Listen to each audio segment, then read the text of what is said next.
Even after having made many trips to Italy, when we built our house and first moved here, there were many things that were new to us. Not big dramatic things, but little habits and practical differences that left us scratching our heads. So today we're sharing 32 things we wish we knew before we came to Italy. Some of them will save you money, some of them will save you stress, and some of them may make you feel just a little more Italian. So let's dive in. Andiamo! You'll walk way more than you expect. Even in big cities like Rome or Florence, the historic center is surprisingly compact. You'll end up walking everywhere because it just doesn't make sense to use a taxi or take a bus. But those charming detours down side streets and those climbs up to scenic overlooks, well, they all add up. We regularly log 5 to 10 miles without even trying. So rule 1 is pack a sturdy pair of walking shoes that are well broken in. While we're on the subject of walking, cobblestones are everywhere. Sure, they're beautiful, but they can be really hard on the feet. It's really tiring to walk all day over those uneven surfaces. And in some cities, those streets, the stones haven't been changed in centuries, so they're especially uneven. And those uneven streets and sidewalks can be hard on your suitcase wheels as well. So if you're bringing a roller bag, make sure the wheels are sturdy or you're going to be dragging your suitcase rather than rolling it all the way to your hotel. Train doors don't open automatically. We've seen people miss their stop because the doors just didn't open. Even on the high-speed trains like the Frecciarossa, there's a button near the door. It'll be red, it'll start flashing, and then it'll turn green. And when it's green, you can push the button, it'll open the door. When the transportation unions are frustrated with management, which happens frequently, especially in the summer, they'll announce a strike. Usually it only lasts for about 24 hours, but it totally disrupts the transportation and the train schedule. Fortunately, train strikes are announced about 2 weeks in advance. And even during the strike, trains deemed essential will still run. So check online to see if there's any strikes upcoming when you're making your plans. To find out about strikes, you can go to the website for the Ministry of Infrastructure or Trenitalia. Both of those links in the description. Unlike in New York or other big US cities, taxis in Italy do not cruise for fares, so you can't just flag one down in the middle of the street. You're gonna have to go to a taxi stand, and those are usually in the big piazzas or at the train station. Alternatively, you can call a cab, or you can use WhatsApp to contact them. Now, there are a number of apps. Some apps that you can use to connect with a cab are Taxi Move, IT Taxi, or Free Now, but you can't count on them in smaller towns. Now, Uber has some limited presence in some of the big cities, but it's usually limited to their premium version, the Uber Black. Driving in Italy can be a huge pain and expensive too.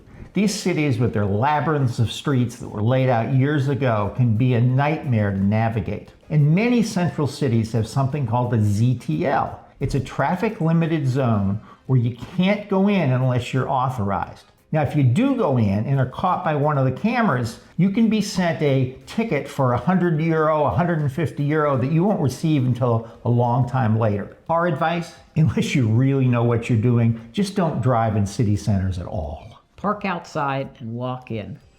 There are unmanned speed cameras all over Italy, on the autostradas and also on the smaller provincial roads. If you speed through one, you may think that you're okay if you don't see any policemen around, but you may not be okay. Here's what happens. Your car is identified by its license plate and the fine is sent to the owner, which is the rental car company. Now, they're not going to pay this fine, so they send it on to you with an administrative charge added to it. This can easily be €150 or more.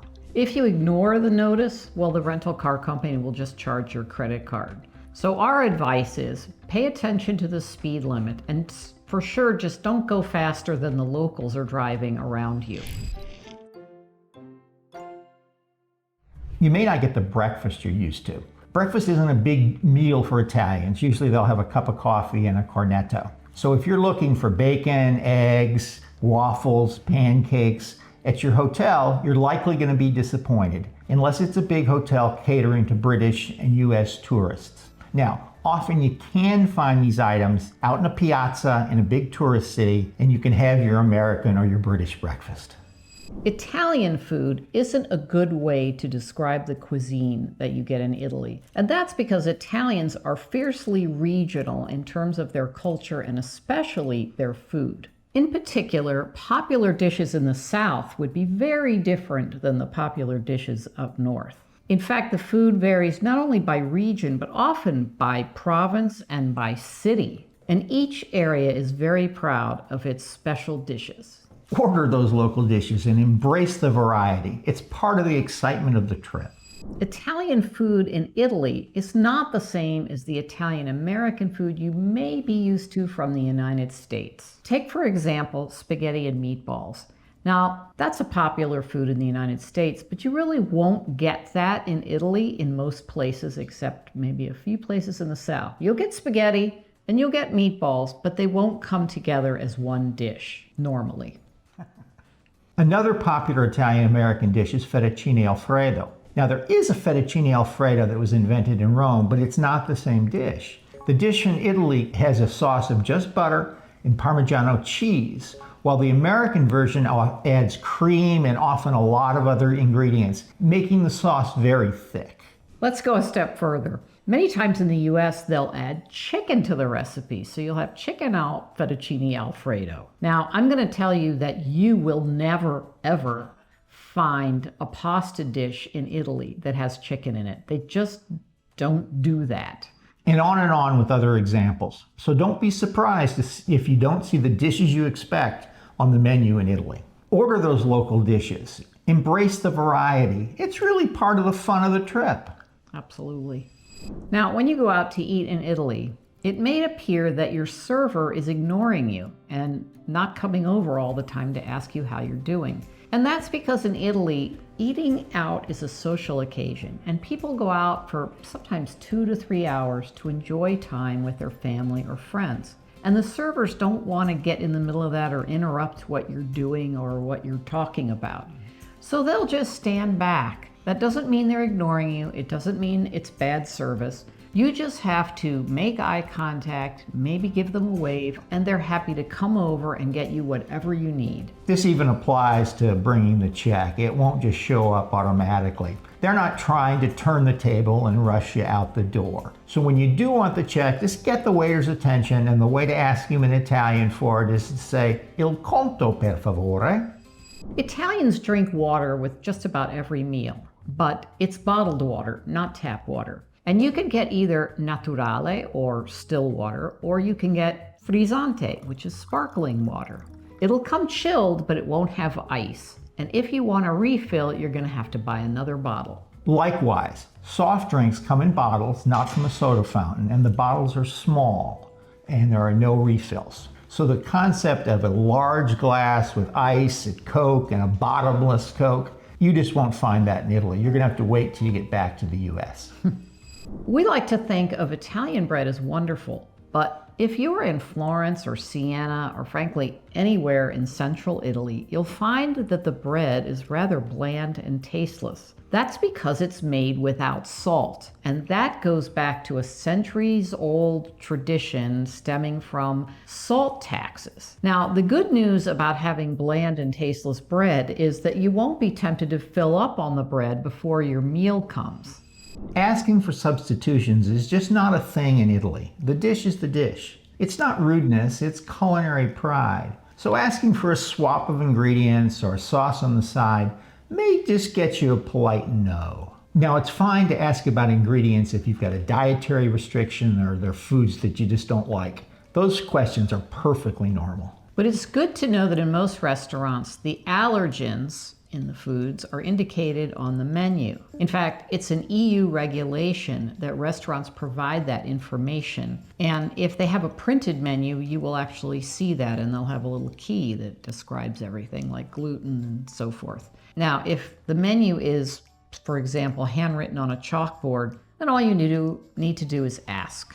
Tipping is modest by US standards. There's certainly no 20% expectation. In fact, many Italians don't tip at all. We get a lot of comments from Italians saying, please don't encourage Americans to tip. because all it's going to do is cause tipping to spread into Italy. That having been said, if you want to leave something for your server, you can either round up or you can leave a few coins on the table for your server. Now, if the bill has a line that says servizio, that will mean that the tip has already been included. That happens sometimes in the big touristy areas. And if you see that, then you definitely don't need to add any tip on top of that. Speaking of line items on the bill, there's the coperto. This is not a tip and it's not a scam, certainly. It's a €1 to €3 charge that everybody pays, including the locals, to pay for some of the setups on the table. It's just a traditional thing that's done in Italy. So a little history lesson about the coperto. This practice actually dates back to the Middle Ages. And this is when travelers would go from town to town and stay at an inn or tavern, and they usually brought their own food with them, but they expected the tavern to provide a table and cutlery, etc. And in return, the tavern would ask them for a small charge to cover their expenses, and that became the coperto. Now, it's a practice that used to be common all over Europe, but it's pretty much died out everywhere except Italy. It's just part of the price, and everyone pays it. Shops often close for a long midday break, so don't expect stores to be open all day like they are in the US. Many close from about 1 to 4, particularly family-run shops. It's just part of the rhythm of the Italian life. Work, lunch, a little rest, and then back to work later in the afternoon. Plan accordingly or you'll find yourself standing outside a shuttered storefront. Likewise, most restaurants will close after lunch and before dinner for about 5 hours. So they'll serve lunch from 12:30 to 2:30, and then they'll close until about 7:30 or later. So if you get hungry earlier than 7:30, your options may be rather slim. I mean, you can get a kebab or a snack at a bar, or treat yourself to a gelato. Plan your meals like a local, or you're gonna end up cranky and hangry. And just mention that restaurants don't open for dinner off until 7:30 or later. And if you find one that's open at 7, it may not really be ready to serve customers. Italians don't start having dinner until 8 usually in Central Italy, and even later in the South. If you're used to eating early at 6 o'clock, in tourist areas you'll find restaurants open then. They may not be the best restaurants Or the most authentic. but you can get something to eat.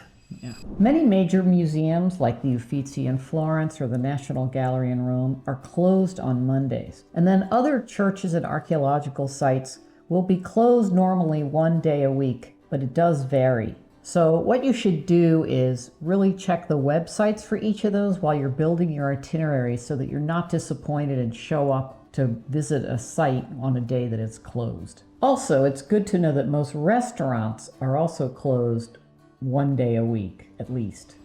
Italy has a lot of holidays that, not surprisingly, don't match the US calendar. January 6th, which is Epiphany, Easter Monday, the day after Easter, April 25th, which is Liberation Day, May 1st, which is Labor Day, and the really big Italian holiday, August 15th, Ferragosto. And many smaller towns, right, bigger ones too, but smaller towns celebrate their patron saint's day. And many things can be closed on those days as well. So that might mean closed shops, no buses, and a really quiet town, or maybe a loud one with fireworks.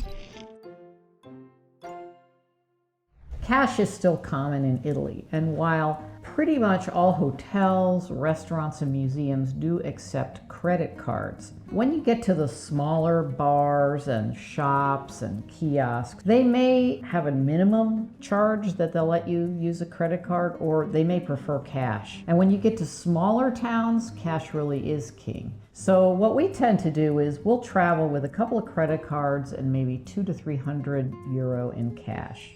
Italy is still very coin dependent for those tips we talked about and for other reasons. Pay toilets and parking meters and vending machines often take coins and won't take bills or cards. We always keep a stash of 1 and 2 euro coins handy. You'll use them a lot more than you think. And here's a tip. If you're running low on coins, just stop into a bar and buy a bottle of water. You'll get some change in coins, and then you'll have coins to use for tips and other things. This is an important money saver. Cash machines from banks are a much better place to get money than those ATMs you'll see on the street.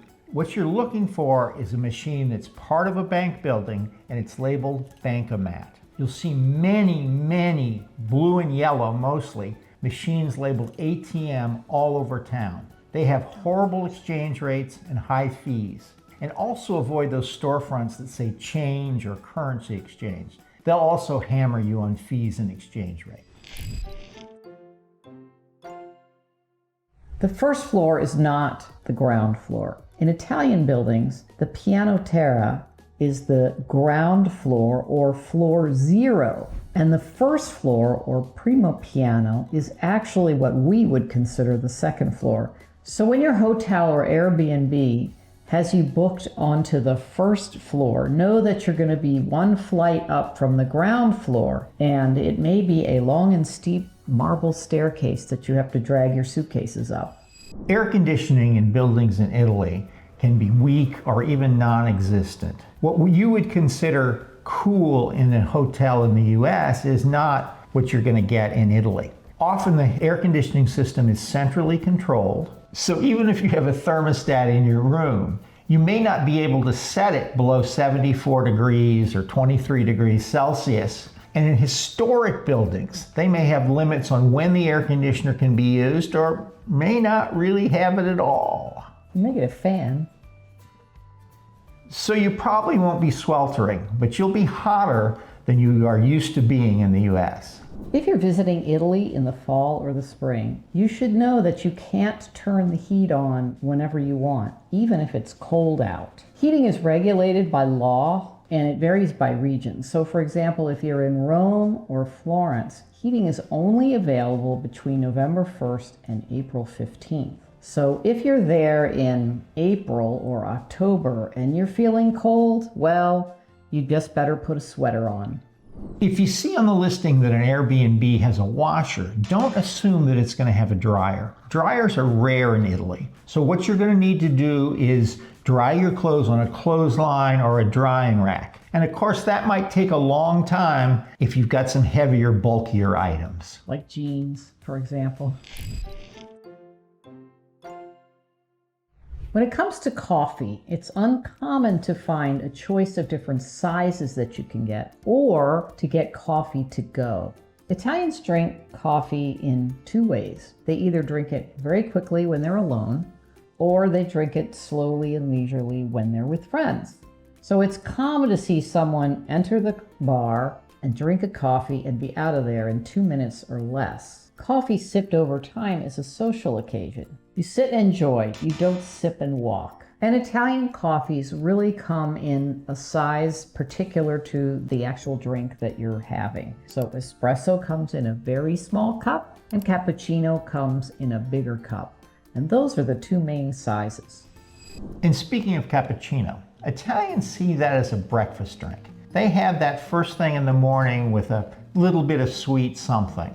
And then after about 11 o'clock, they're going to be drinking espresso. That milky foam in the afternoon just doesn't sit right with them, both in their head culturally and as they feel in their stomach. Now, if you want to order a cappuccino after 11, just go ahead and do it. I'm sure that they're going to serve it to you, and likely with a smile. Just know that it's not the Italian way that a cappuccino is consumed. When you visit Italy, you're going to want to learn a few basic words and phrases in Italian. You don't have to be able to string sentences together or have a conversation with people. You just need to learn things like how to greet someone, how to ask for the check, please and thank you, etc. The fact is that most Italians you'll be dealing with as a tourist will know some English, so you don't need to know Italian in most cases. But the thing is, a little bit of effort goes a long way. It shows respect, and you actually might get friendlier service and a more attentive service if you make the effort. But the thing you really don't want to do is just assume that people are going to speak English. That's considered a little bit rude. Yeah, I mean, people came to the United States from Italy and expected us to speak Italian. That would be weird, right? Anyway. In Italy, you can wear whatever you want most of the time. There's really only one exception, and that's churches, particularly the major churches in places like Milan and Florence and Rome and Assisi. In those places, there is a dress code, and you really ought to follow it to show respect. And that means no bare shoulders, no bare knees, and particularly no bare midriffs. So no short shorts, no mini skirts, and no tank tops. So you don't need to dress up formally, but you do need to show respect.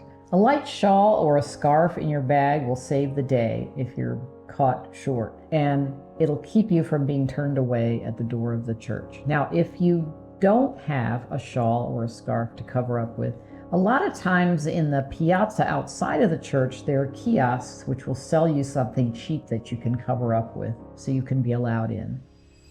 During your trip to Italy, you'll encounter many new and different things, but if you're open to them, you'll be rewarded in ways you didn't expect.